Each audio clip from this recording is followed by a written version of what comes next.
অধ্যায় 6 auto suggestion, অবচেতন মনকে প্রভাবিত করার মাধ্যম। ধনী হওয়ার তৃতীয় পদক্ষেপ। অটো সাজেশন হলো এমন একটি টার্ম যে সকল সাজেশনকে উদ্দীপিত করে তোলে পঞ্চ ইন্দ্রিয়ের মাধ্যমে। অন্যভাবে বলা যায় অটো সাজেশন হলো সেলফ সাজেশন। এটি হলো মনের মধ্যে যোগাযোগের একটি পন্থা, যেখানে সচেতন চিন্তাভাবনাগুলো আশ্রয় নেয় এবং যা অবচেতন মনের অ্যাকশনের জন্য কাজ করে থাকে।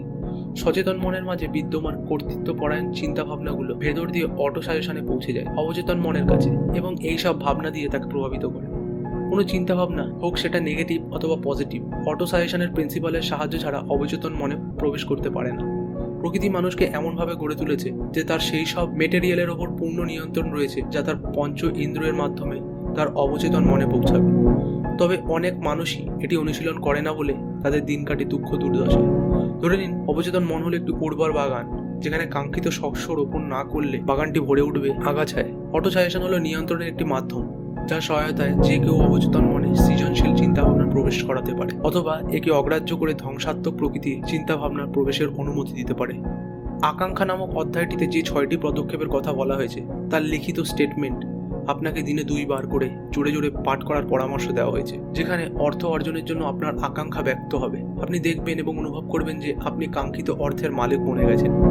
এই নির্দেশগুলো মেনে চললে আপনি আপনার আকাঙ্ক্ষা অভীষ্ট উদ্দেশ্যের সঙ্গে অবচেতন মনে সরাসরি যোগাযোগ ঘটাবেন, যার ভিত্তিমূলে রয়েছে পরিপূর্ণ বিশ্বাস। আকাঙ্ক্ষা অধ্যায়ে ফিরে যান, যেখানে 6টি পদক্ষেপের কথা বলা হয়েছে। সামনে এগোবার আগে এগুলো অত্যন্ত সাবধানে আবার পাঠ করুন। এইভাবে বারবার পাঠ করলে আপনার অবচেতন মন এগুলোকে গ্রহণ করবে এবং সেই অনুযায়ী কাজও করবে। এই বইয়ের প্রতিটি অধ্যায় বারবার পাঠ করে হৃদয় সঙ্গম করা উচিত, কারণ আপনি যদি বিষয়টি বুঝতে না পারেন সামনে এগোবেন কি করে। আর বুঝতে না পেরে যারা অটো সাজেশনের সূত্রগুলো অনুসরণ করতে চায় তারা আসলে কিছুই লাভ করতে পারে না। সাদামাটা আবেগহীন শব্দাবলী অবচেতন মনে কোনো প্রভাব তৈরি করতে পারে না। মনে বিশ্বাস না থাকলে অবচেতন মনে আপনি আপনার ভাবনাগুলোকে যথাযথভাবে প্রেরণ করতে পারবেন না। তো প্রথমবারে যদি আপনি আপনার আবেগ নিয়ন্ত্রণ কিংবা পরিচালন করতে না পারেন, হতাশ হবেন না। মনে রাখবেন, কষ্ট ছাড়া কেষ্ট মেলে না। অর্থাৎ পরিশ্রম না করলে কিছুই পাবেন না। অবচেতন মনের কাছে পৌঁছে তাকে প্রভাবিত করা সবকিছুর একটা মূল্য আছে এবং সেই মূল্যটি আপনাকে শোধ করতেই হবে। কোনো কিছু আকাঙ্ক্ষা করলে তা নিয়ে ঠকবাজি করতে যাবেন না। কম মূল্যে কিন্তু আকাঙ্ক্ষিত সামর্থ্যের উন্নতি করা সম্ভব নয়। একমাত্র আপনার নিজেকেই সিদ্ধান্ত নিতে হবে আপনি যার জন্য ক্ষুধার্ত তার জন্য কিছু দেবেন কি দেবেন না। অটো সাজেশনের মূল সূত্র বা প্রিন্সিপাল ব্যবহার করা নির্ভর করবে আপনার কাঙ্ক্ষিত কোনো কিছুর ওপর কতটুকু মনোযোগ দিতে পারছেন এবং সেই আকাঙ্ক্ষাটি যতক্ষণ না পর্যন্ত তীব্র অবসেশনে পরিণত হয় ততক্ষণ।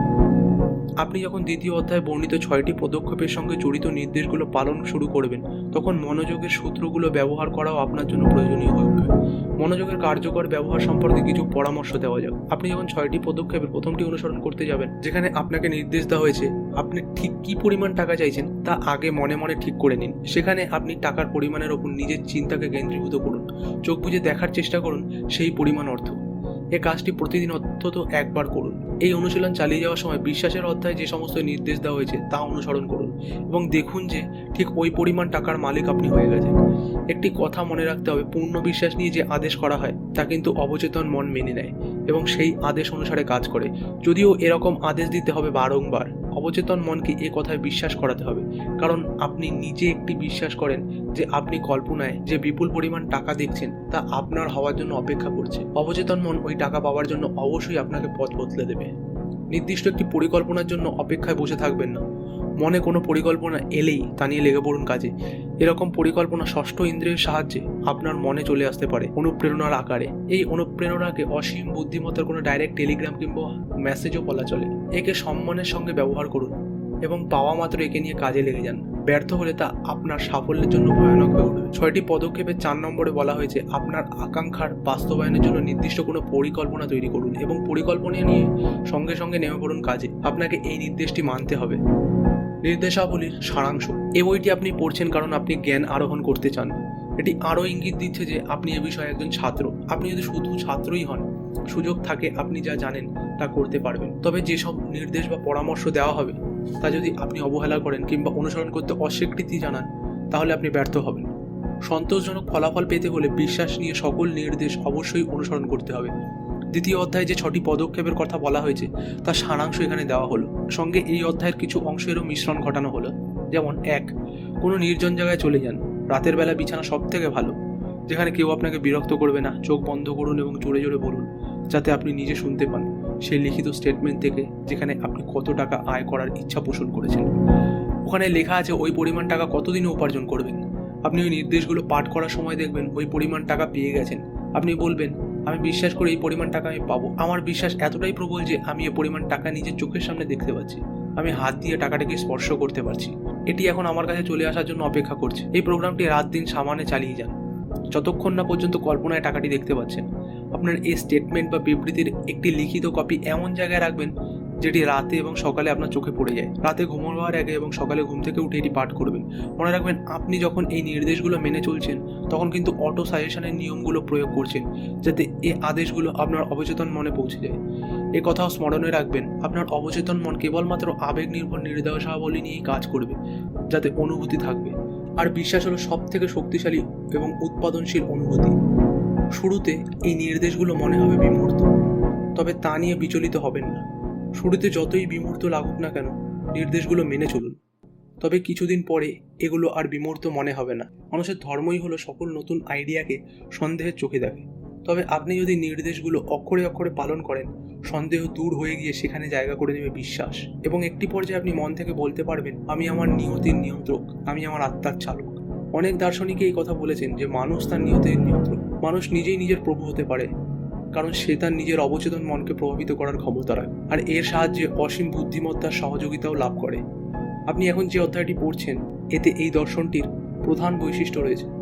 এই অধ্যায়ে যে সমস্ত উপদেশ বা নির্দেশ দেওয়া হয়েছে তা আপনাকে বুঝতে হবে এবং তা প্রয়োগ করার জন্য নাছোড়বান্দার মতো লেগে থাকতে হবে। গোটা বইটি পাঠের শেষে এই অধ্যায়ে ফিরে আসুন এবং নিচের নির্দেশটি অনুসরণ করুন। গোটা অধ্যায়টি প্রতি রাতে জোরে জোরে পড়বেন, যতক্ষণ না পর্যন্ত আপনার মনে এই বিশ্বাস বদ্ধমূল হয় যে অটো সাজেশনের বৈশিষ্ট্যসমূহ সম্পূর্ণই যুক্তিসঙ্গত, যার সাহায্যে আপনার সমস্ত চাওয়া মিটবে। পড়ার সময় যে লাইনগুলো আপনার মনে ছাপ ফেলছে সেগুলো পেন্সিল দিয়ে আন্ডারলাইন করে রাখবেন।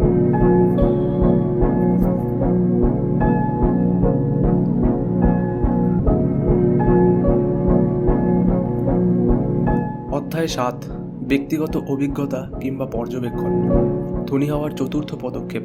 জ্ঞানের ধরন দুই প্রকার, একটি হলো সাধারণ জ্ঞান এবং অপরটি বিশেষায়িত। সাধারণ জ্ঞান যতই ব্যাপক হোক না কেন কিংবা তাতে যতই বৈচিত্র্য থাকুক না কেন, অর্থ উপার্জনে এর কোনো ভূমিকা নেই বললেই চলে। বড় বড় বিশ্ববিদ্যালয়ের অধ্যাপকদের অর্থকারীর পরিমাণ কিন্তু বেশি নয়। তারা বিশেষায়িত জ্ঞান নিয়ে শিক্ষা দেন, কিন্তু তারা প্রতিষ্ঠান নিয়ে বিশেষ মনোযোগ প্রদান করেন না, অথবা এ জ্ঞানের ব্যবহারও করেন না। জ্ঞান যদি সুবিন্যস্ত না হয় এবং অর্থ উপার্জনের জন্য কোনো বাস্তব অ্যাকশন প্ল্যান না থাকে, তাহলে সেই জ্ঞান দিয়ে টাকা আনা যায় না। এ বিষয়টি বুঝতে অক্ষম লাখো লাখো মানুষ বোকার মতো ভাবে জ্ঞানই শক্তি। আসলে তা নয়। জ্ঞান শুধুমাত্র সম্ভাব্য একটি শক্তি মাত্র। এটি তখনই শক্তিতে রূপান্তরিত হয় যখন সুনির্দিষ্ট অ্যাকশন প্ল্যান দ্বারা এটি সুবিন্যস্ত হয় এবং এর একটি নির্দিষ্ট সমাপ্তি থাকে। এডুকেশন কথাটি এসছে ল্যাটিন শব্দ এডুকো থেকে। এর অর্থ অভ্যন্তরীণ উন্নতি। একজন শিক্ষিত মানুষ তিনি নন যার প্রচুর সাধারণ এবং বিশেষায়িত জ্ঞান আছে। একজন শিক্ষিত মানুষ তিনি যিনি তার মনের শক্তির এতটাই উন্নয়ন ঘটিয়েছেন যে তিনি যা চান তাই পেতে পারেন, অপরের অধিকার ক্ষুণ্ণ না করে। হেনরি ফোর্ড এই সংজ্ঞালোকে একজন শিক্ষিত মানুষ, যদিও তার একাডেমিক পড়াশোনা ছিল খুবই কম। প্রথম বিশ্বযুদ্ধের সময় শিকাগোর একটি সংবাদপত্র তাদের একটি এডিটোরিয়ালে হেনরি ফোর্ডকে অ্যান ইগনোরেন্ট প্যাসিফিস্ট বলে সম্বোধন করে। মিস্টার ফোর্ড তার তীব্র প্রতিবাদ করে পত্রিকাটির বিরুদ্ধে মামলা করে। মামলা আদালতে উঠলে অ্যাটর্নিরা কাগজের জন্য জাস্টিফিকেশনের আর্জি জানায় এবং মিস্টার ফোর্ডকে সাক্ষীর কাঠগড়ায় দাঁড় করায়, জুরিদের কাছে এ কথাটি প্রমাণ করতে যে তিনি একজন অজ্ঞ মানুষ। অ্যাটর্নিরা মিস্টার ফোর্ডকে নানা রকমের প্রশ্ন করে, এটাই প্রমাণ করার জন্য যে গাড়ি নির্মাণে তার বিশেষায়িত জ্ঞান থাকতেই পারে, কিন্তু তিনি আসলে একজন অজ্ঞ মানুষ। মিস্টার ফোর্ডকে যে সমস্ত প্রশ্ন করা হয়েছিল তার খানিকটার উদাহরণ নিম্নরূপ: বেনেডিক্ট আর্নল্ড কে ছিলেন এবং 1976 সালের বিদ্রোহ দমন করতে ব্রিটিশরা আমেরিকায় কী পরিমাণ সৈন্য পাঠিয়েছিল। শেষ প্রশ্নের জবাবে মিস্টার ফোর্ড বলেন, ব্রিটিশরা ঠিক কতজন সৈন্য পাঠিয়েছিল সেই সংখ্যাটি আমি জানি না, তবে শুনেছি পরিমাণটি বেশ বড়ই ছিল। এই ধরনের প্রশ্ন শুনে এক পর্যায়ে ক্লান্ত হয়ে পড়েন মিস্টার ফোর্ড এবং একটি বিশেষ আক্রমণাত্মক প্রশ্নের জবাবে তিনি প্রশ্নকর্তা আইনজীবীর দিকে আঙুল তুলে বলেন, আপনি আমাকে এইমাত্র যে নির্বোধ প্রশ্নটি করলেন কিংবা এতক্ষণ ধরে যে সমস্ত প্রশ্ন করে যাচ্ছেন, আমি আপনাকে স্মরণ করিয়ে দিতে চাই যে আমার ডেস্কে এক সারি বৈদ্যুতিক পুশ বাটন রয়েছে এবং সঠিক বোতামটি টিপলেই আমি আমার সহকারীদের ডাকতে পারি এবং তাদেরকে আমার ব্যবসা সংক্রান্ত, যে ব্যবসায় আমি সমস্ত মন প্রাণ ঢেলে দিয়েছি, সেই বিষয়ে যে কোনো প্রশ্ন করলেই আমি তার জবাব দিতে পারবো। এখন কি আপনি অনুগ্রহ করে বলবেন আমি কেন আপনার প্রশ্নের জবাব দেওয়ার জন্য সাধারণ জ্ঞান নিয়ে মাথা ঘামাতে যাব, যেখানে আমার প্রয়োজনীয় তথ্যাদি পাওয়ার জন্য আমার চারপাশেই নিজের লোক রয়েছে? আদালতের প্রত্যেকটি মানুষ এটি অনুধাবন করতে পারেন, এটি কোনো অজ্ঞ লোকের জবাব নয়, একজন শিক্ষিত মানুষেরই উত্তর।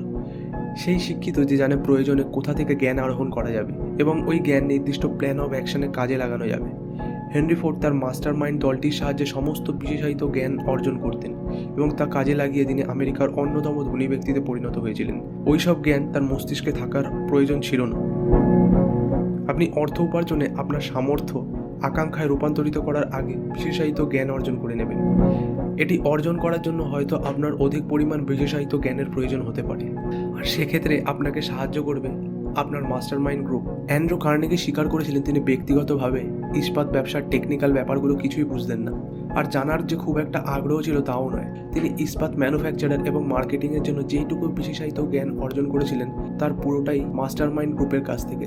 বিপুল অর্থ সম্পদের মালিক হতে হলে পাওয়ার দরকার, আর এই পাওয়ার বা শক্তি অর্জিত হয় সুসংগঠিত এবং বুদ্ধিদীপ্ত বিশেষায়িত জ্ঞান থেকে। তবে এই জ্ঞান একজন মানুষের মধ্যেই যে থাকতে হবে এমন কোনো বাধ্যবাধকতা নেই। এই লেখাটি পাঠকের মনে হয়তো আশা এবং সাহস জাগিয়ে তুলবে যারা সম্পদের মালিক হতে চান, কিন্তু বিশেষায়িত জ্ঞান অর্জনের জন্য প্রয়োজনীয় শিক্ষা লাভ না করতে পারার হীনমন্যতায় অনেকেই ভোগেন। তবে যে মানুষ টাকা বানাতে একদল লোককে নিয়ে মাস্টার মাইন্ড দল সৃষ্টিতে সক্ষম এবং তাদেরকে পরিচালনাও করতে জানেন, তিনি ওই দলের যে কোনো মানুষের মতোই শিক্ষিত। একটি কথা মনে রাখবেন, আপনি যদি হীনমন্যতায় ভোগেন তাহলে বুঝতে হবে আপনার স্কুলিংয়ের সীমাবদ্ধতা ছিল। থমাস আলভা এডিসন সারা জীবন মাত্র 3 মাস স্কুলে গিয়েছিলেন, কিন্তু তার শিক্ষার অভাব ছিল না এবং গরিবী হালেও তাকে মৃত্যুবরণ করতে হয়নি। হেনরি ফোর্ড 6ষ্ঠ শ্রেণী পর্যন্ত পড়াশোনা করেছিলেন, কিন্তু তিনি আর্থিকভাবে নিজেকে দারুণভাবে গড়ে তুলেছিলেন।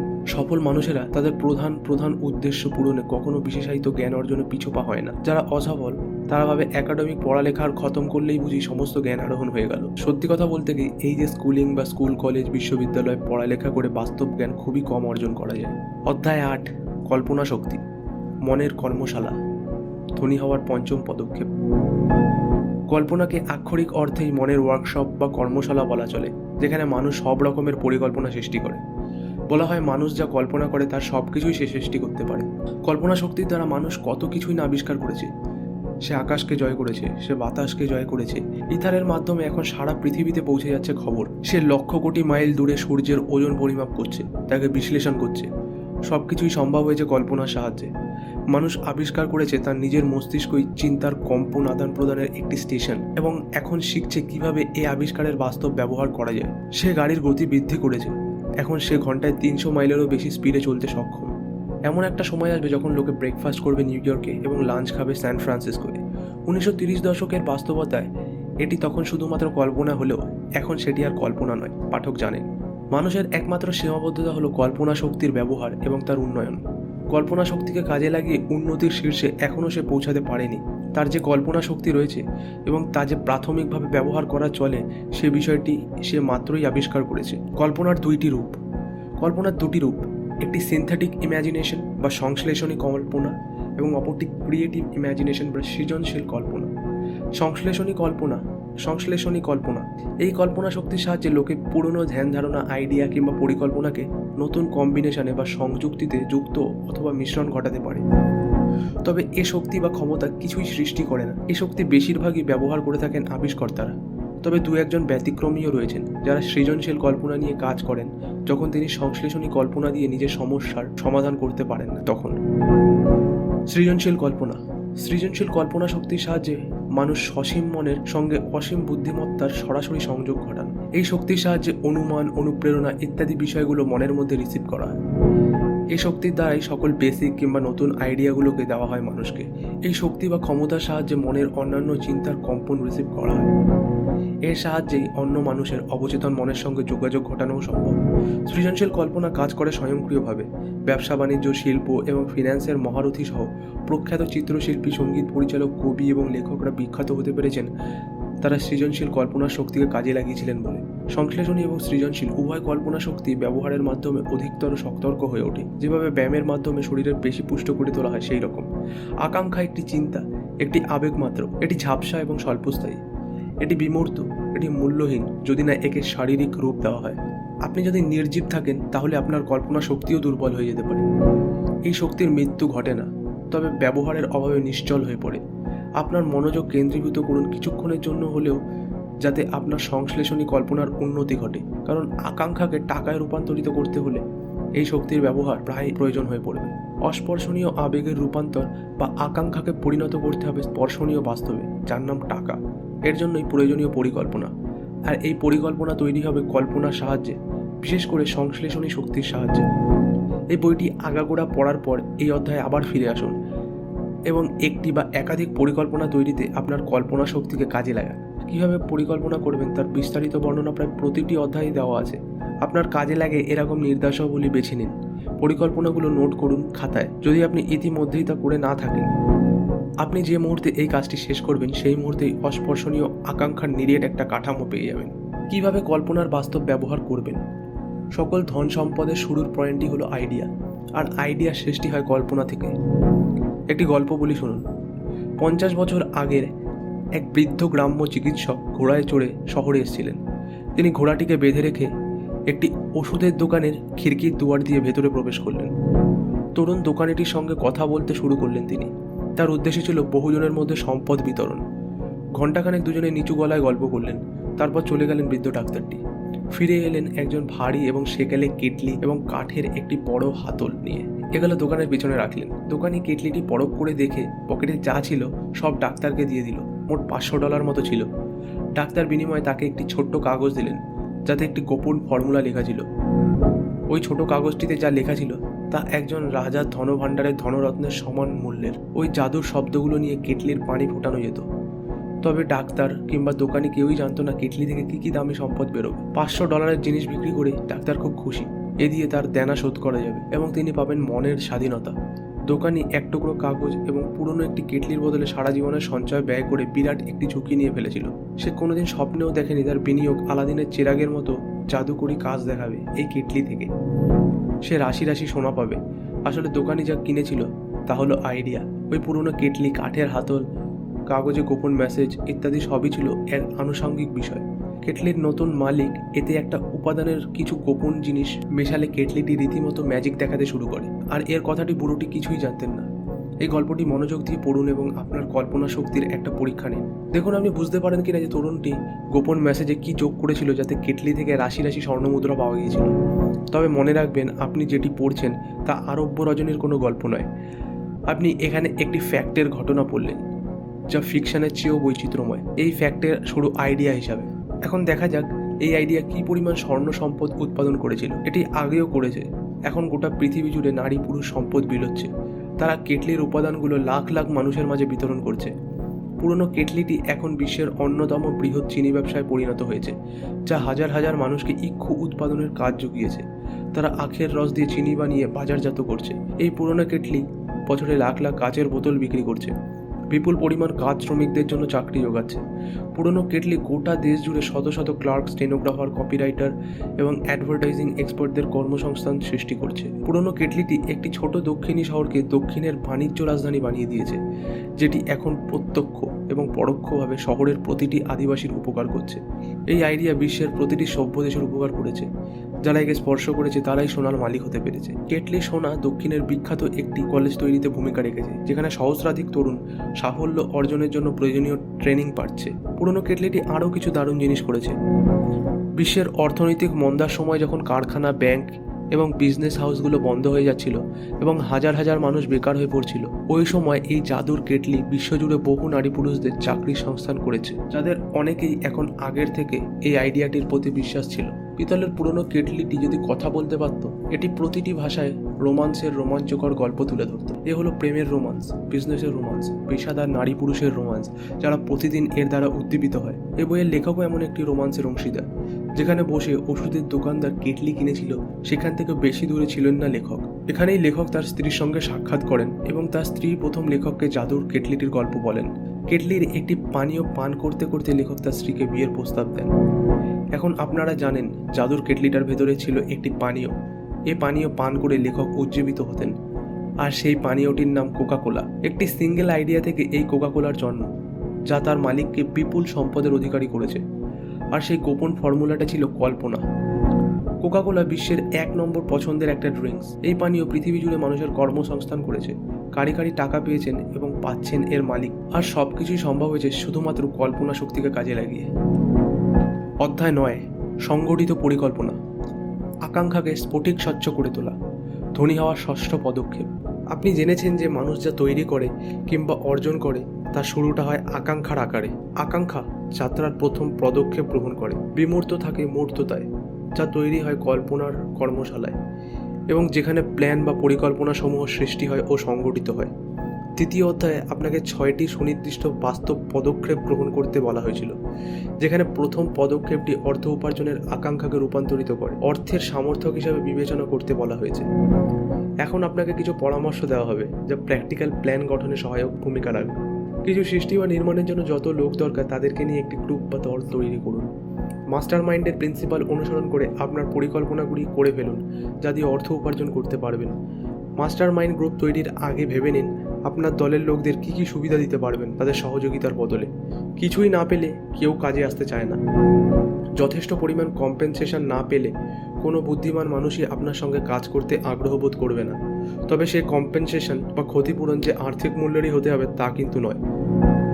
সপ্তাহে অন্তত 2 দিন আপনার মাস্টার মাইন্ডের সদস্যের সঙ্গে সাক্ষাতের ব্যবস্থা করুন, সম্ভব হলে আরও বেশি। আর এ সাক্ষাৎ ততদিন চলবে যতদিন না পর্যন্ত প্রয়োজনীয় পরিকল্পনাটি একটি কাঠামো দাঁড়িয়ে যায়।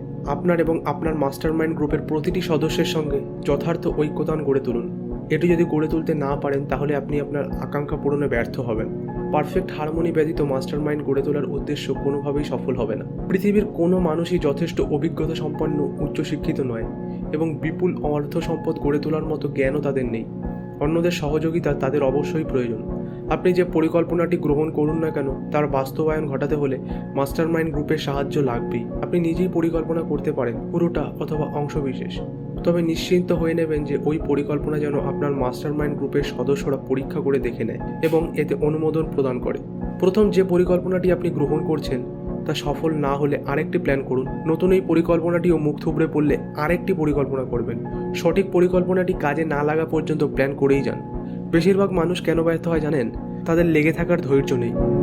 একটা পরিকল্পনা ব্যর্থ হলেই তারা হাল ছেড়ে দেয়, নতুন করে পরিকল্পনার দিকে আর হাত বাড়ায় না। সবথেকে বুদ্ধিমান মানুষের পক্ষে অর্থ উপার্জনের জন্য পরিকল্পনা করে এগোতে হয়, নইলে সে কিছুই পাবে না। শুধু মনে রাখবেন, আপনার পরিকল্পনা যখন ব্যর্থ হবে ওই ব্যর্থতা সাময়িক মাত্র, চিরস্থায়ী নয়। এর মানে হলো আপনার প্রথম পরিকল্পনাটি হয়তো সঠিক ছিল না, আরেকটি প্ল্যান করুন, আবার প্রথম থেকে শুরু করুন। বৈদ্যুতিক বাতি আবিষ্কারের আগে থমাস আলভা এডিসনকে 10,000 বার ব্যর্থ হতে হয়েছিল। অবশেষে তিনি সফল হন। সাময়িক ব্যর্থতার একটা অর্থ ইঙ্গিত করে আপনার পরিকল্পনার কোথাও গলদ একটা ছিল। লাখ লাখ মানুষ দুঃখ দুর্দশার মাঝে দিন কাটায়, তার কারণ অর্থ উপার্জনের জন্য তাদের কোনো সঠিক ও সুষ্ঠু পরিকল্পনা নেই। হেনরি ফোর্ড বড়লোক হতে পেরেছিলেন সঠিক এবং সুষ্ঠু পরিকল্পনা গ্রহণের মাধ্যমে। ফোর্ডের চেয়ে 1000 বেশি শিক্ষিত মানুষ দরিদ্রভাবে বসবাস করে, কারণ তারা অর্থ আয়ের জন্য সঠিক পরিকল্পনাটি বেছে নিতে পারেননি। হেনরি ফোর্ডকেও কিন্তু সাময়িক ব্যর্থতার স্বাদ নিতে হয়েছিল। সেটা অটোমোবাইল ব্যবসা শুরু করার প্রথম দিকে নয়, যখন তিনি ক্যারিয়ারের শীর্ষে ছিলেন সেই সময় তিনি নতুন নতুন পরিকল্পনা করেছেন এবং অর্থনৈতিক বিজয়ের পথে এগিয়ে গেছেন।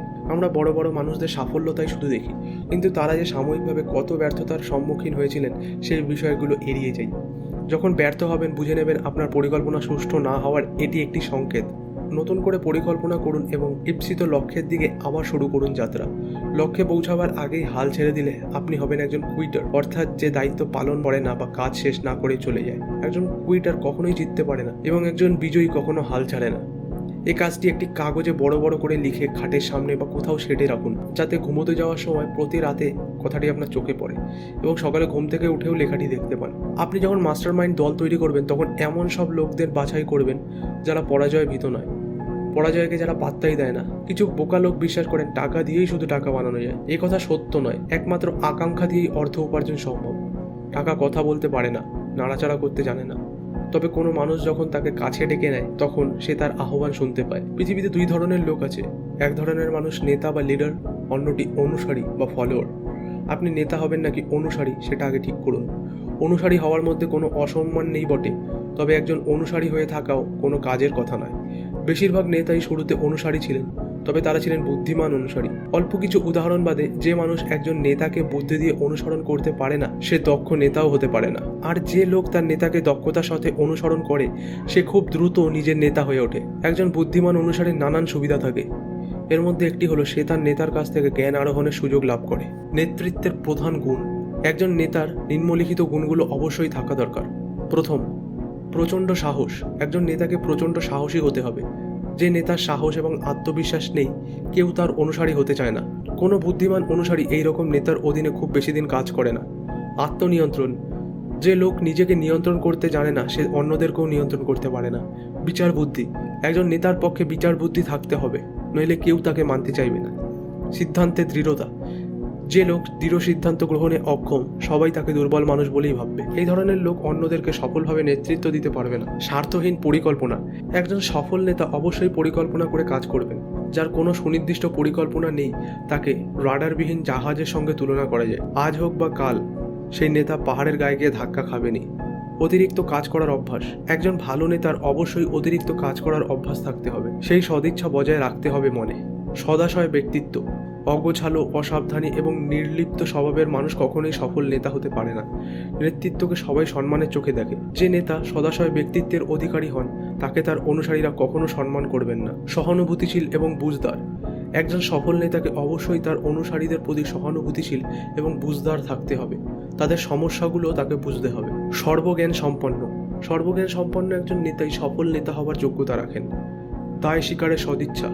একজন সফল নেতা তার অনুসারীদের সমস্ত ভুলের দায় স্বীকার করতে কখনো পিছপা হয় না। তিনি যদি পূর্ণ দায়িত্ব গ্রহণে অস্বীকৃতি জানান, তাহলে আর নেতা থাকতে পারবেন না।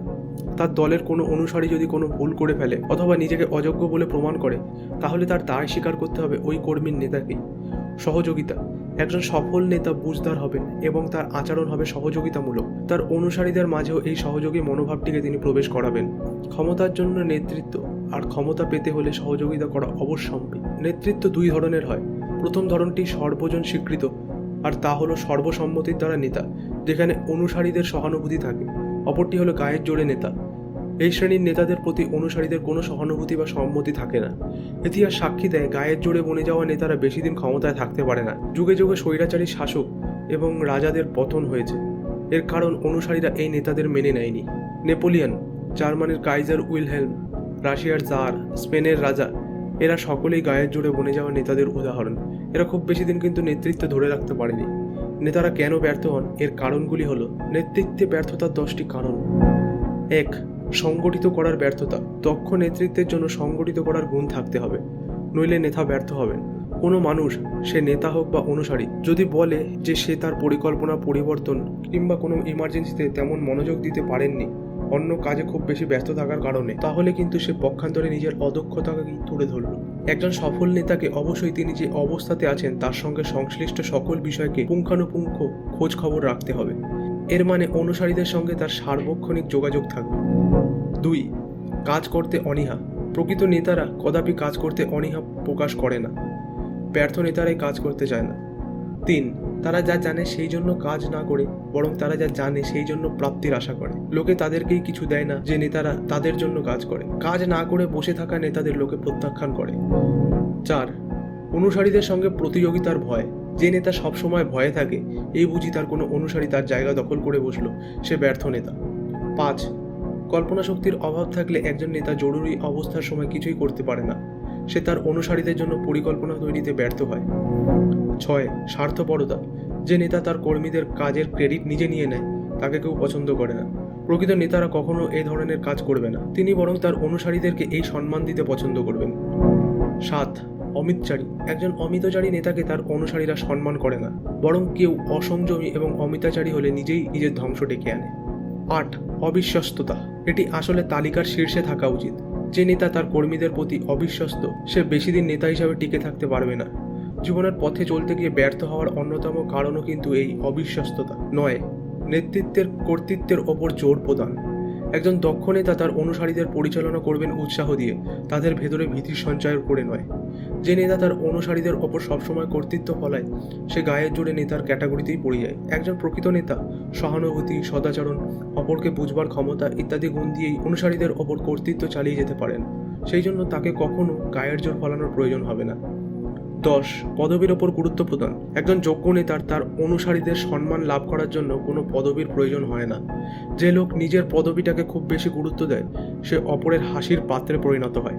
প্রকৃত নেতার দরজা সবসময় সকলের জন্য খোলা থাকে এবং তিনি কোনো ফর্মালিটির ধারও ধারেন না। অধ্যায় 10. চাকরি। চাকরির আবেদনপত্রে যে সমস্ত তথ্য থাকা প্রয়োজন। চাকরির আবেদনপত্র বা ব্রিফিংয়ের কাজটি খুবই সাবধানে করা দরকার। কেউ এ ধরনের ব্রিফিং লিখতে না পারলে সেক্ষেত্রে অভিজ্ঞদের পরামর্শ নেওয়া অবশ্যই প্রয়োজন।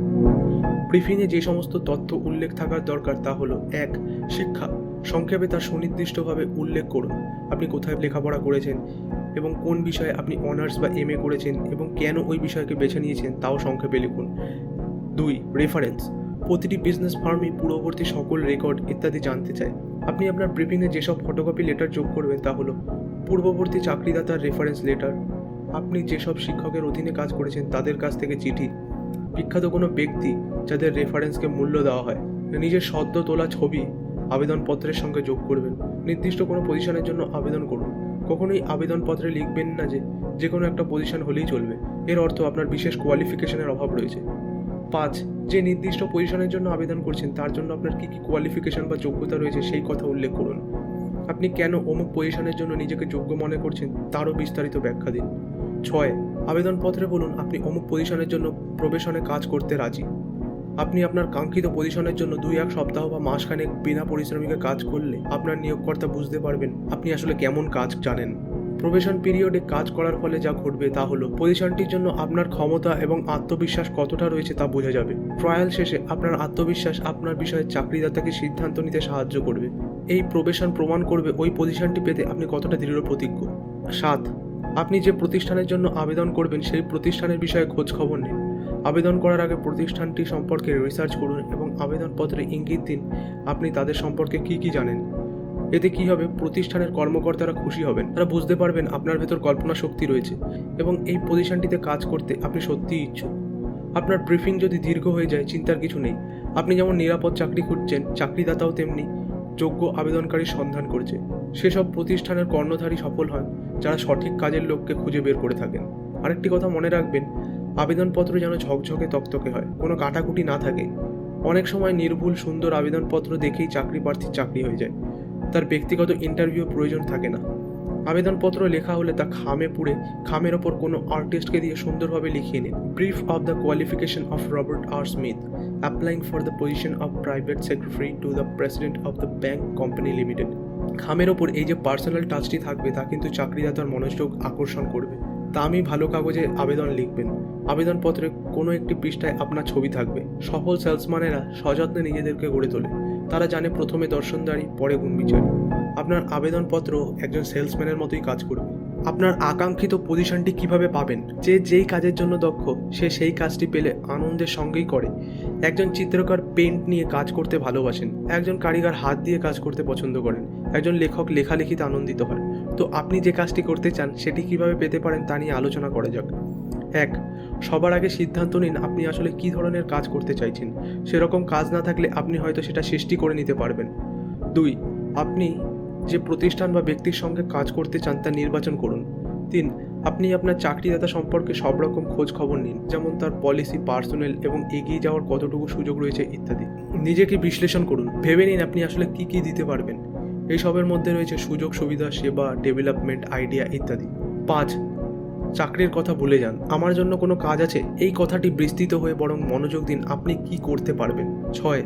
আপনার মাথায় যখন একটি প্ল্যান চলে আসবে সেটি কোনো অভিজ্ঞ লেখককে দিয়ে কাগজে লিখিয়ে নিন এবং বিস্তারিতভাবে। 7.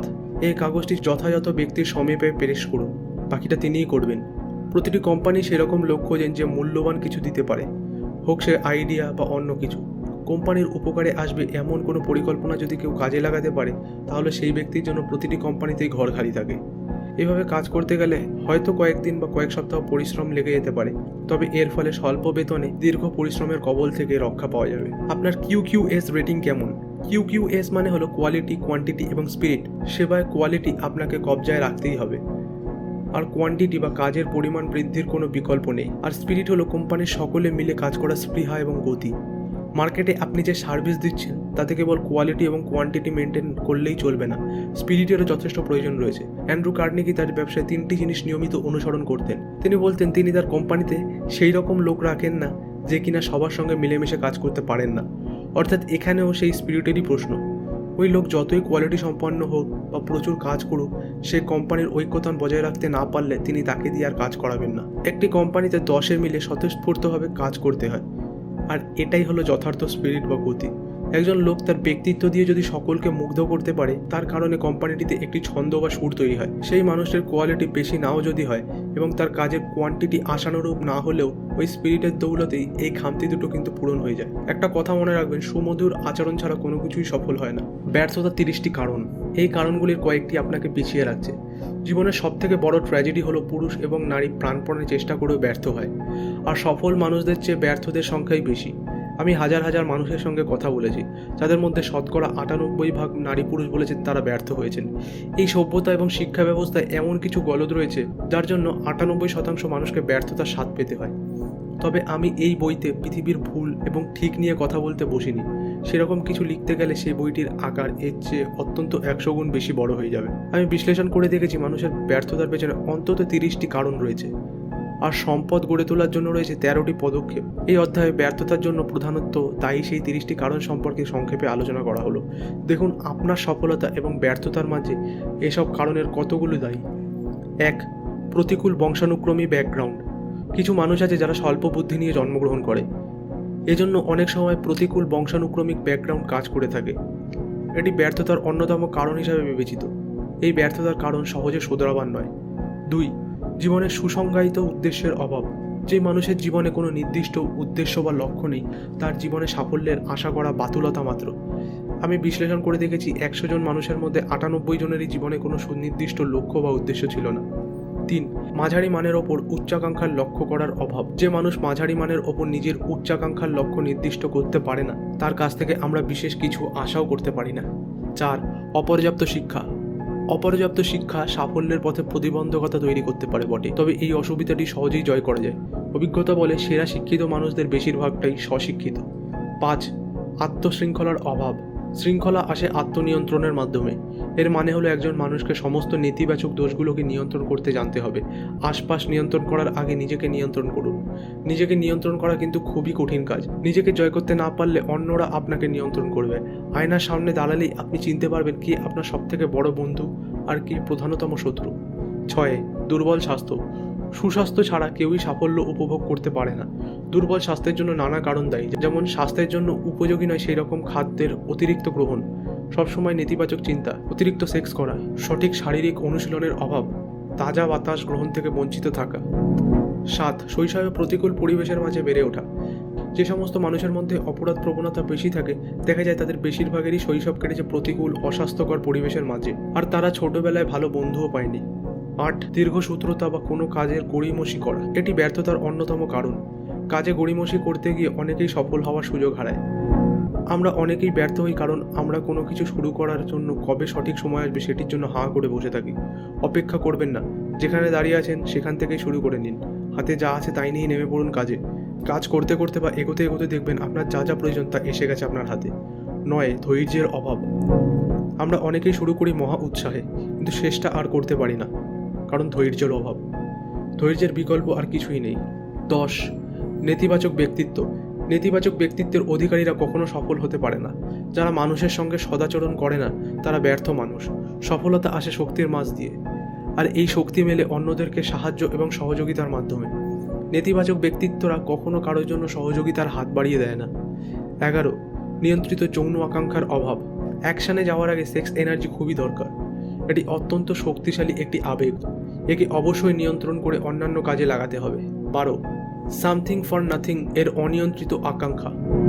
জুয়া খেলার নেশা লাখ লাখ মানুষকে ব্যর্থ করে। 1929 সালে ওয়াল স্ট্রিট বিপর্যয়ে লাখ লাখ মানুষ তাদের সর্বস্ব হারিয়েছিল, কারণ স্টক কেনার জুয়া খেলায় তারা মেতে উঠেছিল। 13, সঠিক সিদ্ধান্ত গ্রহণের ক্ষমতার অভাব। সফল মানুষেরা দ্রুত সিদ্ধান্ত নিতে পারেন এবং প্রয়োজনে সেগুলোকে পরিবর্তনও করতে পারেন, তবে খুব ধীর গতিতে। যারা ব্যর্থ মানুষ তারা সিদ্ধান্ত নেয় অতি মন্থর গতিতে এবং তা ঘন ঘন বদলায়। সিদ্ধান্তহীনতা এবং কাজে গড়িমসি করা যমজ দুই ভাইয়ের মতো, যেখানে একজনকে খুঁজে পেলে অন্যজনকেও পাওয়া যায়। এদেরকে নিকেশ করুন, নইলে ব্যর্থ হবেন। 14, ভয় নিয়ে সামনের এক অধ্যায় আলোচনা করা হয়েছে। ভয়কে জয় করতে না পারলে কোনো কাজেই সাফল্য আসবে না। 15, ভুল বিবাহ। জীবনসঙ্গী বাছাইয়ে ভুল করলেও মানুষ ব্যর্থতায় পর্যবসিত হয়।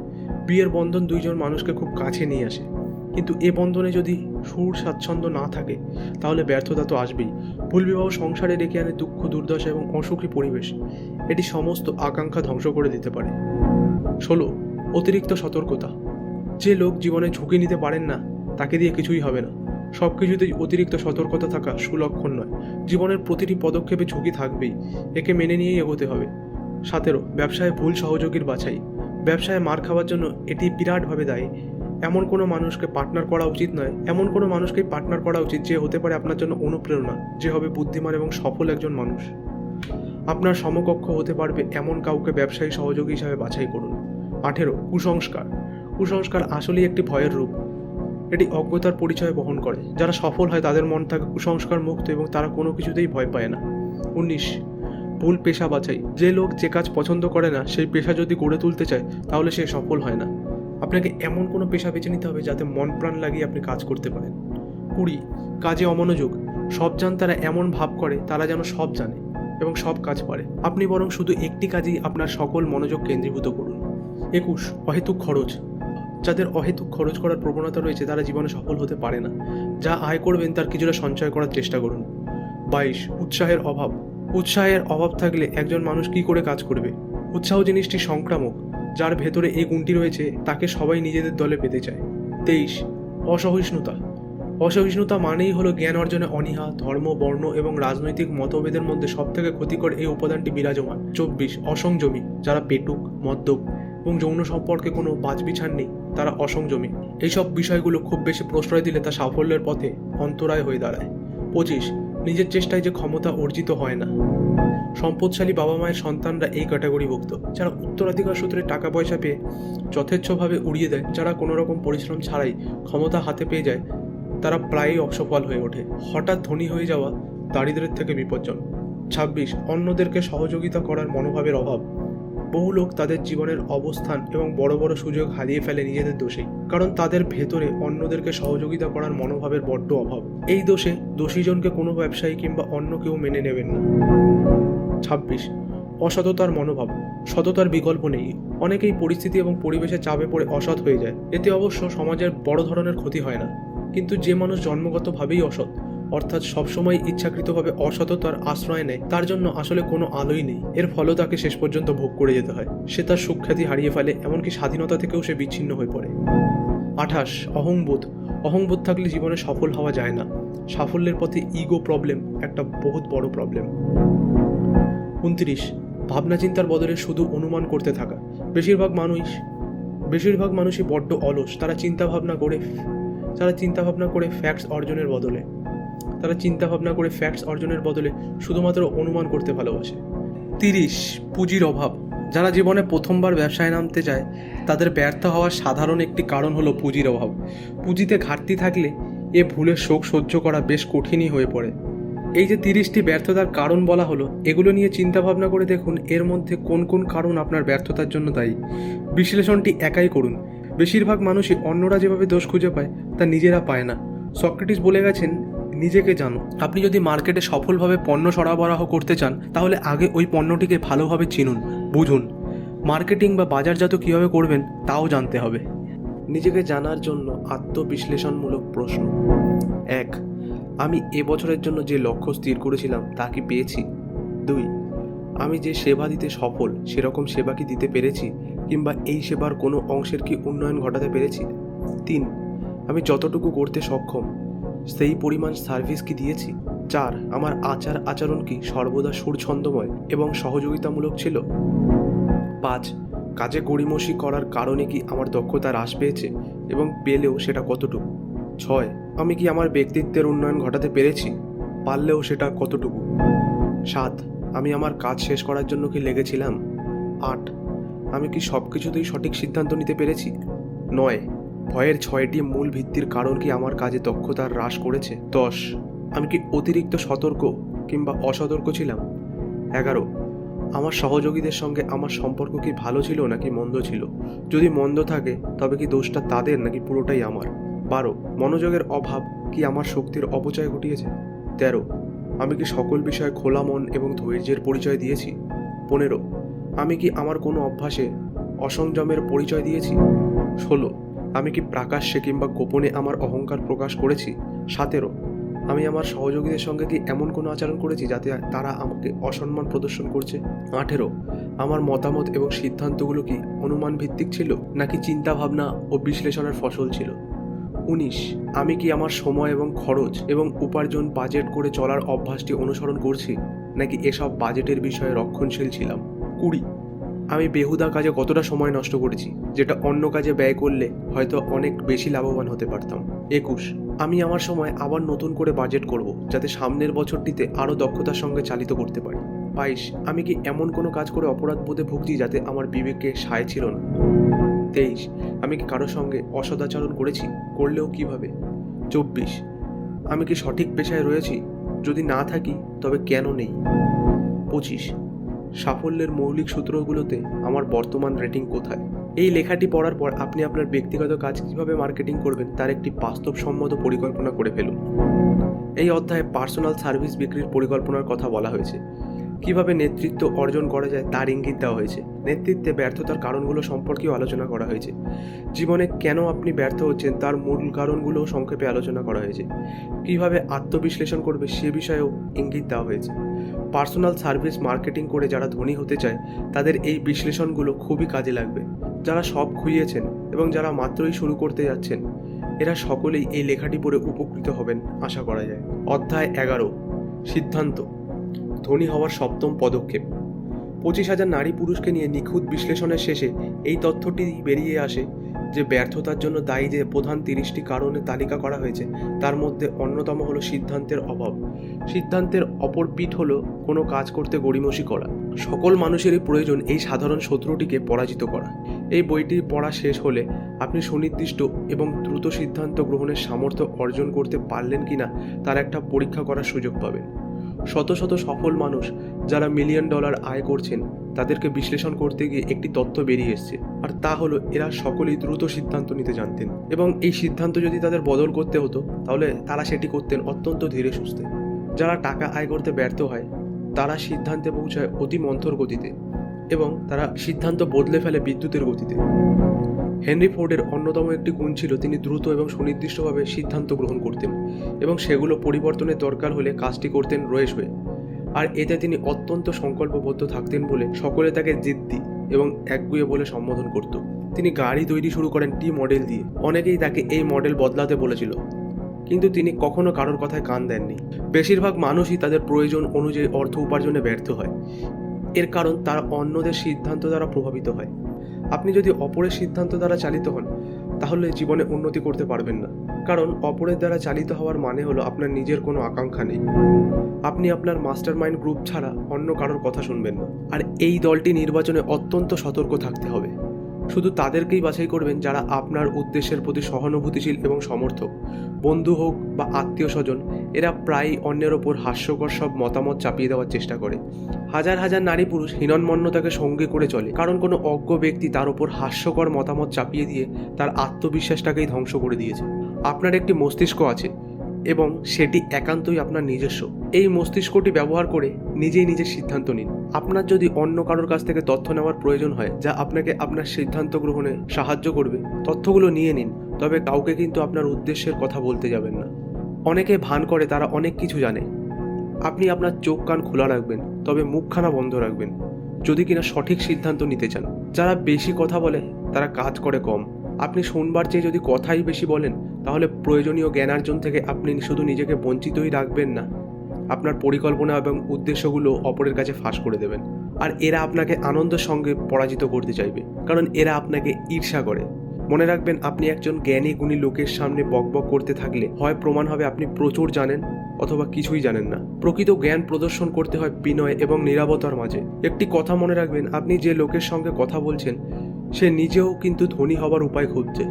আপনি যদি ফরফর করে আপনার পরিকল্পনার কথা বলে দেন, পরে অবাক হয়ে দেখবেন ওই লোকটি আগে এগিয়ে গিয়েছে এবং আপনাকে লক্ষ্যচ্যুত করে দিয়েছে, কারণ সে আপনার পরিকল্পনাটি কাজে লাগিয়েছে। আপনার প্রথম দিকের সিদ্ধান্তগুলো কাউকে জানাবেন না এবং চোখ কান খোলা রাখবেন। আপনি কি করতে চান পৃথিবীকে বলুন, তবে আগে এটি দেখিয়ে দিন। স্বাধীনতা অথবা মৃত্যুতে সিদ্ধান্ত। সিদ্ধান্তের মূল্য নির্ভর করে সাহসিকতার ওপর। বিশ্বে যত বড় বড় সিদ্ধান্ত গ্রহণ করা হয়েছে, যার ভিত্তিতে গড়ে উঠেছে সভ্যতা, সব কিছুই ছিল দারুণ ঝুঁকিপূর্ণ এবং প্রায়ই তাতে ছিল সম্ভাব্য মৃত্যু। লিঙ্কন যে তার বিখ্যাত মুক্তির ঘোষণা দিয়েছিলেন, যা আমেরিকার কালো মানুষদের স্বাধীনতা এনে দেয়, সেই ঘোষণার বিরোধী অনেকেই ছিলেন। লিঙ্কনের হাজারো বন্ধু এবং রাজনৈতিক সমর্থকেরা তার এই ঘোষণার বিরোধিতা করেছিলেন। লিঙ্কন জানতেন তার এই ঘোষণা যুদ্ধক্ষেত্রে সহস্র মানব সন্তানের মৃত্যুর কারণ হতে পারে। এই ঘোষণা অবশেষে লিঙ্কনের জীবনও কেড়ে নেয়। এই সিদ্ধান্তের জন্য বিপুল সাহসের প্রয়োজন ছিল। সক্রেটিস তার ব্যক্তিগত বিশ্বাস থেকে বিন্দুমাত্র সরে না এসে বিষপানে যে মৃত্যুর সিদ্ধান্ত নিয়েছিলেন, তাও সাহসিকতাময় সিদ্ধান্ত ছিল। তার এই সিদ্ধান্ত হাজার বছর পরে মানুষদের চিন্তা এবং বলার স্বাধীনতার অধিকার এনে দিয়েছিল। জেনারেল রবার্ট লি যখন ইউনিয়নের সঙ্গে বিচ্ছিন্ন হয়ে যাওয়ার সিদ্ধান্ত নেন, তখন তিনি জানতেন এতে তার নিজের এবং আরও বহু মানুষের জীবনের অবসান ঘটতে পারে। তবুও তিনি সাহসী সিদ্ধান্তটি গ্রহণ করেছিলেন। তবে আমেরিকানদের জন্য সর্বকালের সেরা সিদ্ধান্তটি গ্রহণ করা হয় 1776 সালের 4 জুলাই ফিলাডেলফিয়ায়, যখন 56 জন মানুষ একটি ডকুমেন্ট সই করেন, একথা জেনেই যে এর ফলে হয় সকল আমেরিকা স্বাধীন হবে অথবা 56 জন ফাঁসি কাঠে ঝুলবেন। এই ঘটনাগুলো উল্লেখ করা হলো এই বিষয়টি বোঝাতে যে আপনি যে সিদ্ধান্তই গ্রহণ করুন না কেন, তাতে সাহসিকতার সঙ্গে গ্রহণ করতে হবে। এই ঘটনাগুলো উল্লেখ করা হলো এই কারণেই যে আপনি যেই সিদ্ধান্তই গ্রহণ করুন না কেন, তা গ্রহণ করতে হবে সাহসিকতার সঙ্গে। ভয় পেয়ে পিছিয়ে এলে চলবে না। যারা দৃঢ়ভাবে সিদ্ধান্ত গ্রহণ করেন, তারা জানেন আসলে তারা কি চান এবং তারা তা পেয়েও যান। নেতারা প্রতিটি পদক্ষেপে দ্রুত এবং দৃঢ়ভাবে সিদ্ধান্ত গ্রহণ করে নেন। যে মানুষ জানেন যে সে কী করতে চলেছে, তার জন্য পৃথিবী জায়গা করে দেয়। সিদ্ধান্তহীনতার বিষয়টি সাধারণত কৈশোরকাল থেকেই শুরু হয়। প্রথমে স্কুল, তারপর হাই স্কুল, তারপর কলেজ পর্যন্ত এই সিদ্ধান্তহীনতার অভ্যাস চলে যায়। সকল শিক্ষা ব্যবস্থার দুর্বলতা এটাই যে তারা সুনির্দিষ্ট সিদ্ধান্ত গ্রহণের বিষয়টি শেখায় না। স্কুল কলেজের ছাত্রছাত্রীদের মধ্যে সিদ্ধান্ত গ্রহণের অভ্যাসটি গড়ে তোলা উচিত। প্রয়োজনে এই বিষয়ে একটি পরীক্ষাও নেওয়া যেতে পারে, যাতে তাদের পাশ করা অত্যাবশ্যক। আমাদের স্কুল কলেজে পড়াশোনার ঘাটতির কারণে সিদ্ধান্তহীনতার বিষয়টি ছেলে মেয়েদেরকে পেয়ে বসেছে। তারা বড় হয়ে কি পেশা নেবে তা নিয়ে রীতিমতো সিদ্ধান্তহীনতায় ভুগছে এবং বেশিরভাগ সময়ই দেখা যায় যে কলেজ পাস করা ছাত্রছাত্রীরা নিজেদের সামনে যাই কাজ পায় তারা সেটাকেই লুফে নেয়। এর কারণ সিদ্ধান্তহীনতার অভ্যাস। প্রতি 100 জন মানুষের মধ্যে 98 জনই যে বেতনে কাজ করে বা যে অবস্থানে রয়েছে তা তাদের উপযুক্ত নয়, কিন্তু তারা সেই চাকরিটি করছে কারণ তারা সুনির্দিষ্ট সিদ্ধান্ত নিতে পারেনি এবং কোন পজিশন চায় তাও ঠিক করতে পারেনি। সুনির্দিষ্ট সিদ্ধান্ত গ্রহণে সর্বদাই সাহসের প্রয়োজন। কখনো কখনো বিপুল সাহসেরও দরকার হয়। যে 56 জন মানুষ স্বাধীনতার দলিলে সই করেছিলেন, তারা ওই সিদ্ধান্তটি গ্রহণ করে নিজেদের জীবনকে বিপন্ন করে তুলেছিলেন। তবে যে মানুষ নির্দিষ্ট কাজটি উদ্ধার করার জন্য নির্দিষ্ট সিদ্ধান্তে পৌঁছাতে পারে, ওই সিদ্ধান্ত গ্রহণের ফলে তার জীবন বিপন্ন হয়ে ওঠে না। সে আসলে তার অর্থনৈতিক স্বাধীনতাকে ঝুঁকির মুখে ঠেলে দেয়। অধ্যায় 12, ধৈর্য। বিশ্বাস উৎপাদনের জন্য প্রয়োজনীয় প্রচেষ্টা। ধনী হওয়ার জন্য একটি অনর্থ পদক্ষেপ। আকাঙ্ক্ষাকে অর্থের সামর্থ্য করে তুলতে ধৈর্য বা লেগে থাকার গুণ একটি প্রয়োজনীয় ফ্যাক্টর। আর ধৈর্যের ভিত হলো ইচ্ছাশক্তি। ইচ্ছাশক্তি এবং আকাঙ্ক্ষা দুটিকে যখন একত্রিত করা হয়, পরিণত হয় একটা অদম্য জুটিতে। যারা বিপুল বৈভবের অধিকারী হন, তাদেরকে লোকে চেনেন সাধারণত শীতল রক্তের মানুষ হিসাবে। কখনো কখনো তারা নির্দয় হয়ে ওঠেন, তবে বেশিরভাগ সময় তাদের সম্পর্কে ভুল ব্যাখ্যা দেওয়া হয়। আসলে তাদের যা আছে তা হলো ইচ্ছাশক্তি। এর সঙ্গেই তারা যোগ করেন ধৈর্য এবং এর সঙ্গে আকাঙ্ক্ষাকে মিলিয়ে নেন। তারা নিজেদের লক্ষ্য ও উদ্দেশ্য পূরণের পথে এইভাবেই এগিয়ে যান। হেনরি ফোর্ডকে সবাই শীতল রক্তের এবং নিষ্ঠুর মানুষ বলে অভিহিত করত। এই ধারণাটি সম্পূর্ণ ভুল। এই ধারণাটি গড়ে ওঠার কারণ তিনি তার সকল পরিকল্পনার পেছনে আঠার মতো লেগে থাকতেন। সিংহভাগ মানুষই তাদের লক্ষ্য এবং উদ্দেশ্য পূরণের জন্য প্রথমে স্বউৎসাহে এগিয়ে যায়, কিন্তু কোনো কারণে ভাগ্য তাদেরকে সহায়তা না করলে তারা হাল ছেড়ে দেয়। খুব কম মানুষই সকল বাধা পেরিয়ে নিজের লক্ষ্যে পৌঁছাতে পারে, আর সেই স্বল্প সংখ্যক মানুষদের মধ্যে রয়েছে ফোর্ড, কার্নেগি, রকফেলার এবং এডিসনরা। যারা টাকা কামাতে চায়, সম্পদ গড়তে চায়, তাদেরকে অবশ্যই ধৈর্যশীল হতে হবে। কোনোভাবে হাল ছেড়ে দেওয়া চলবে না। ধনী হওয়ার জন্য যে 13টি পদক্ষেপের কথা বলা হয়েছে, ধৈর্য নিয়ে সেগুলো অনুসরণ করতে হবে। ধৈর্য যার নেই সে জীবনে সফল হতে পারে না। হাজারো মানুষের অভিজ্ঞতা এটাই প্রমাণ করেছে যে বেশিরভাগের দুর্বলতার কারণই হলো ধৈর্যের অভাব। তবে চেষ্টা করলে এই দুর্বলতাকে কাটিয়ে ওঠা যায়। এজন্য মনে প্রবল আকাঙ্ক্ষা থাকতে হবে। যে কোনো কিছু শুরুর স্টার্টিং পয়েন্টই হলো আকাঙ্ক্ষা। দুর্বল আকাঙ্ক্ষা দুর্বল ফলাফল বয়ে আনে। যেমন ছোট অগ্নিকুণ্ড থেকে অল্প মাত্র উত্তাপ পাওয়া যায়। আপনার ভেতরে যদি ধৈর্যের অভাব থাকে, আকাঙ্ক্ষার নিচে শক্তিশালী আগুন জ্বেলে নিয়ে সে দুর্বলতাকে দূর করুন। সম্পদ তাদের দিকেই ধাবিত হয় যারা সম্পদকে নিজের দিকে আকর্ষিত করতে পারে। যেমন নদী ধেয়ে যায় সাগরের টানে। আপনার যদি মনে হয় আপনার ধৈর্যের বড্ড অভাব, তবে এই বইয়ে যে পাওয়ারের কথা বলা হয়েছে সেই অধ্যায়টি ভালো করে পড়ুন এবং মাস্টারমাইন্ড গ্রুপের সঙ্গে চলাফেরা করতে থাকুন। এই দলটির সদস্যদের সহায়তায় আপনি নিজেদের মধ্যে ধৈর্য গড়ে তুলতে পারবেন। অটো সাজেশনের অধ্যায় ধৈর্য বৃদ্ধির কিছু পরামর্শ দেওয়া হয়েছে, তাও অনুসরণ করতে পারেন। এই অধ্যায়গুলোতে যেসব নির্দেশ বা পরামর্শ দেওয়া হয়েছে তা অনুসরণ করতে থাকুন। আপনার অবচেতন মনে আপনার আকাঙ্ক্ষার জিনিসটি পরিষ্কার ছবি ফুটিয়ে তুলুন। দেখবেন তারপর থেকে আপনার মধ্যে আর ধৈর্যের অভাব ঘটবে না। আপনি জেগে থাকুন কিংবা ঘুমিয়ে, আপনার অবচেতন মন কিন্তু সারাক্ষণই কাজ করে চলেছে। ধৈর্য নিয়ে আসবে সাফল্য। যদি যথেষ্ট সতর্কতার সঙ্গে আপনি আপনার মাস্টার মাইন্ড দলটিকে নির্বাচন করতে পারেন, অন্তত একজন মানুষ আপনার ধৈর্যের উন্নতি ঘটাতে সাহায্য করবে। যারা ধন সম্পদের মালিক হয়েছে তারা এই কাজটি করেছেন। তারা ধৈর্যের অভ্যাস গড়ে তুলেছেন, কারণ পরিবেশ পরিস্থিতি তাদেরকে ধৈর্যশীল হতে বাধ্য করেছে। ধৈর্যের কোনো বিকল্প নেই। অন্য কোনো কোয়ালিটি দিয়ে একে দখল করা বা উচ্ছেদ করা সম্ভব নয়। শুরু করার পর কোনো কাজ যখন কঠিন এবং মন্থর গতির মনে হবে, তখন এই কথাটি স্মরণ করবেন। যারা নিজেদের মধ্যে ধৈর্যের অভ্যাসটি গড়ে তুলতে পেরেছেন তারা একে ইন্স্যুরেন্স হিসাবে ব্যর্থতার বিরুদ্ধে ব্যবহার করেছেন। তারা যতবারই ব্যর্থ হন না কেন, প্রতিবারই উঠে দাঁড়িয়ে শেষে মইয়ের সর্বোচ্চ ধাপে আরোহণ করেছেন। মাঝে মাঝে মনে হয় অদৃশ্য কোনো একজন গাইড রয়েছে তাদের সাথে। তার কাজ হলো সকল ধরনের হতাশাজনক অভিজ্ঞতার মাঝে মানুষকে পরীক্ষা করে দেখা। যারা পরাজয়ের ওপর উঠে দাঁড়ায় এবং সামনে এগোতে থাকে, তাদেরকে দেখে পৃথিবী বলে ওঠে, ব্রাভো, জানতাম তুমি এটা পারবে। এই অদৃশ্য গাইডটি ধৈর্যের পরীক্ষা দেওয়া ছাড়া কাউকে কিছু অর্জন করতে দেয় না। যারা এই পরীক্ষাতে অংশগ্রহণ করতে পারে না তারা জীবনে কিছুই পায় না। আর যারা এই পরীক্ষায় অংশ নেয় তারা যথেষ্টই ধৈর্যের পুরস্কার লাভ করে। তারা যা চাইবে তা পেয়ে যায়। ফ্যানি হার্স্ট নামে একটি নারীর গল্প বলি, যিনি 1915 সালে নিউ ইয়র্কে এসেছিলেন ব্রডওয়েতে নাটক লেখার অভিপ্রায়ে। কিন্তু 4 বছর অতিক্রান্ত হয়ে যাওয়ার পরেও কোনো প্রযোজক তার নাটক গ্রহণে আগ্রহ বোধ করেনি। ফ্যানি কিন্তু হাল ছেড়ে দেননি, তিনি চেষ্টা চালিয়ে গিয়েছিলেন। এক পাবলিশার্স ফ্যানির লেখা 36 বার প্রত্যাখ্যান করেছিলেন, তবুও ধৈর্যচ্যুতি ঘটেনি ফ্যানির। অবশেষে চলচ্চিত্রের লোকজন তার বিষয়ে আগ্রহ প্রকাশ করে। ফ্যানির লেটেস্ট উপন্যাস গ্রেট লাফটারের পিকচার রাইট কিনে নেয় তারা $1 লক্ষ বিনিময়ে। বইটি কিন্তু তখনও বাজারে আসেনি। ওই সময় অপ্রকাশিত একটি গ্রন্থের চিত্রসত্ত্ব এত বিপুল পরিমাণ অর্থে কিনে নেওয়ার ঘটনাটি ওটাই প্রথম। আর বইটি প্রকাশিত হওয়ার পর ফ্যানি রয়্যালটি পেয়েছিলেন এর চেয়েও বেশি।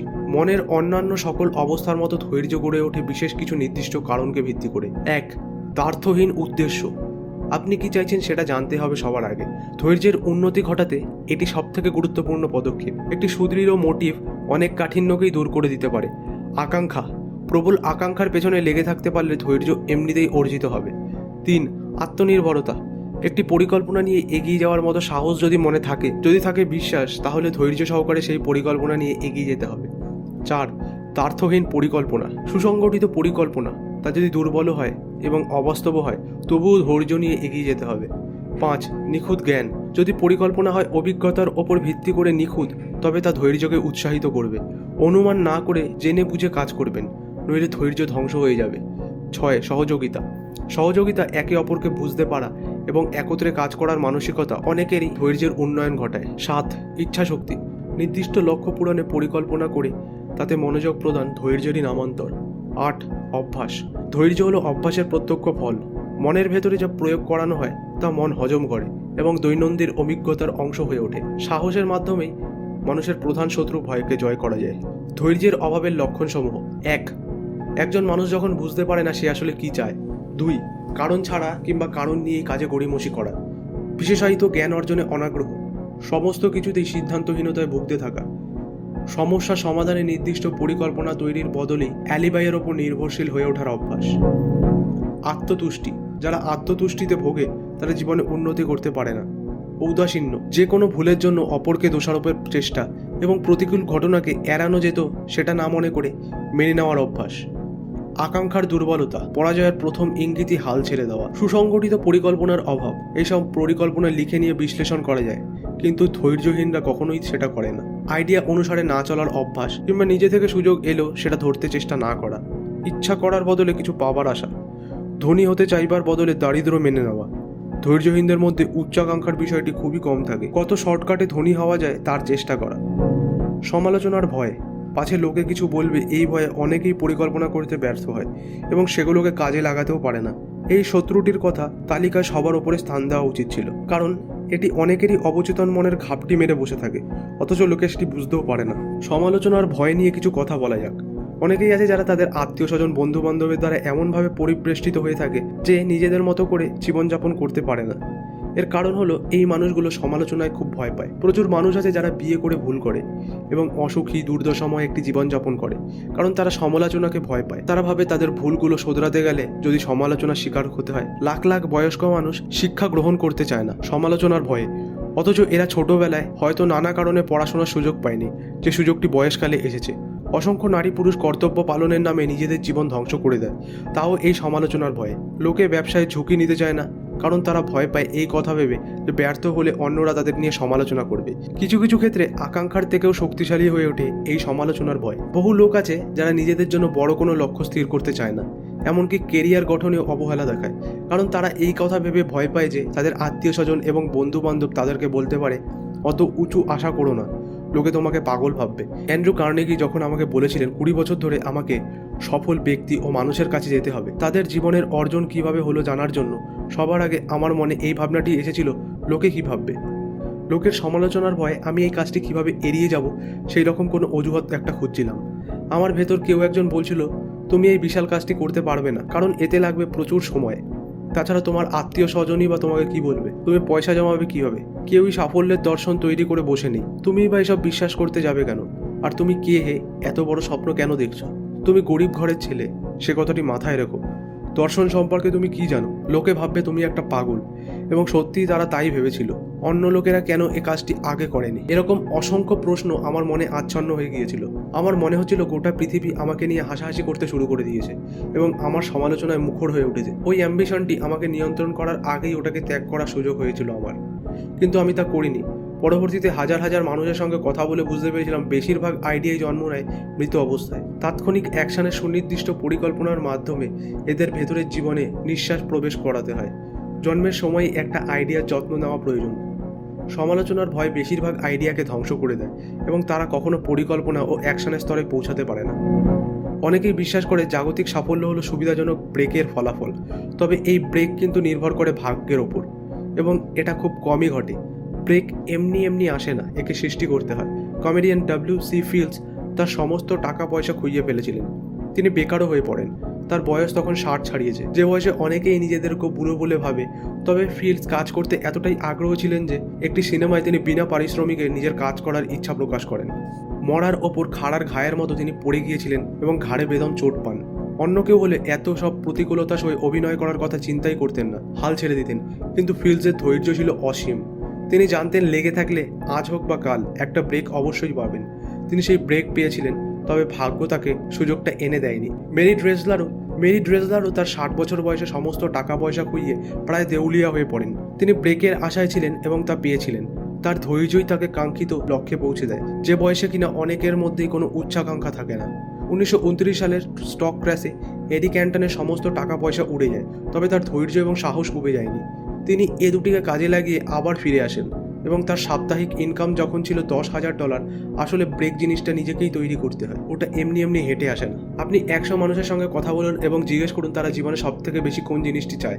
98% মানুষই আপনার প্রশ্নের সঠিক জবাব দিতে পারবে না। তবে উত্তর পাওয়ার জন্য যদি আপনি ওদেরকে চেপে ধরেন, তাহলে হয়তো কেউ বলবে সে চায় নিরাপত্তা, অনেকে বলবে টাকা, অল্প কিছু মানুষ চাইবে সুখ, অন্যরা বলবে তারা চায় খ্যাতি ও ক্ষমতা, এবং আরও কিছু চাইবে সামাজিক স্বীকৃতি, সহজ জীবনযাপন, গান করা, নাচ করা এবং লেখা। তবে এদের কেউই এই টার্মগুলো সংজ্ঞায়িত করতে পারবে না, কিংবা এই ইচ্ছেগুলো কিভাবে বাস্তবায়িত করবে সে বিষয়ে বিন্দুমাত্র ইঙ্গিত দিতেও ব্যর্থ হবে। তবে ধনী মানুষেরা ইচ্ছার প্রতি সাড়া দেন না, তারা শুধু সাড়া দেন নির্দিষ্ট পরিকল্পনার প্রতি, যে পরিকল্পনা ধৈর্য নিয়ে নির্দিষ্ট আকাঙ্ক্ষার মাধ্যমে গড়ে ওঠে। ধৈর্যের উন্নতি ঘটাবেন কিভাবে?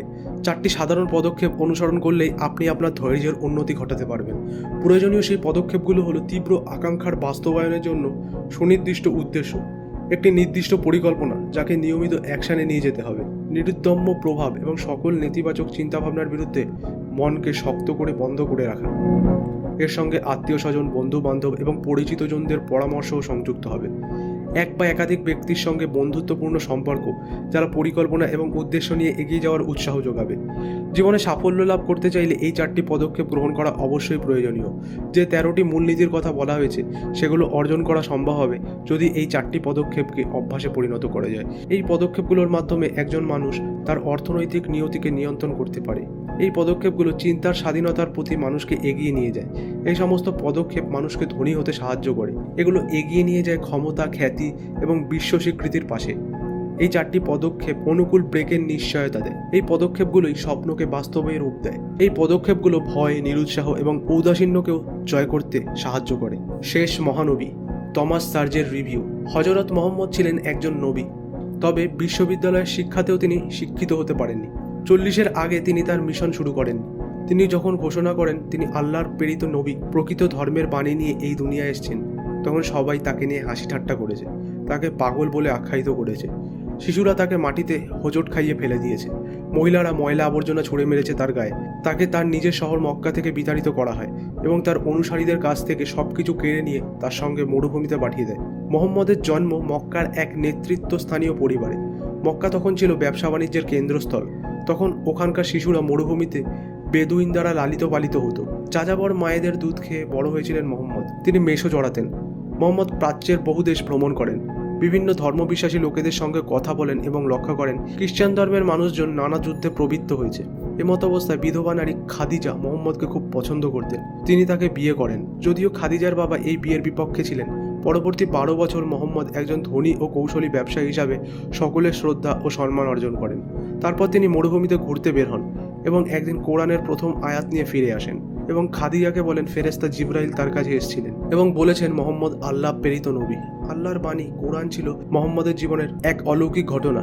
তিনি কোনো কবি ছিলেন না, কিন্তু কোরআনের আয়াতগুলো তিনি বিশ্বাসীদের এমন সুমধুর ভঙ্গিতে আবৃত করে শোনান যা পেশাদার কবিদের পক্ষেও সম্ভব নয়। আরবদের কাছে এটি ছিল একটি অলৌকিক ঘটনা। তাদের কাছে কোরআনের এই আয়াতগুলো ছিল সর্বশ্রেষ্ঠ উপহার। কবি ছিলেন সর্বশক্তিমান। কোরআনে বলা হয় যে আল্লাহর চোখে সব মানুষ সমান এবং পৃথিবী হওয়া উচিত একটি গণতান্ত্রিক ইসলামিক রাষ্ট্র। ইসলামের উত্থান শুরু হয়ে যায়। মুহাম্মদ ইহুদি এবং খ্রিস্টানদের আহ্বান করেছিল তার সঙ্গে যোগদানের জন্য, কারণ তিনি শুধু একটি নতুন ধর্ম তৈরি করেছিলেন যারা এক আল্লাহ তাআলায় বিশ্বাসী। তিনি তাদেরকে তার সঙ্গে যোগদান করতে বলেন। ইহুদি এবং খ্রিস্টানরা তার আমন্ত্রণ গ্রহণ করলে ইসলাম বিশ্বজয় করে ফেলত, কিন্তু তারা তা করেনি। তারা মানবযুদ্ধে মুহাম্মদের আমন্ত্রণও গ্রহণ করেনি। নবীর বাহিনী যখন জেরুজালেম প্রবেশ করে তখন একটি প্রাণহানির ঘটনাও ঘটেনি তার ধর্মবিশ্বাসের কারণে।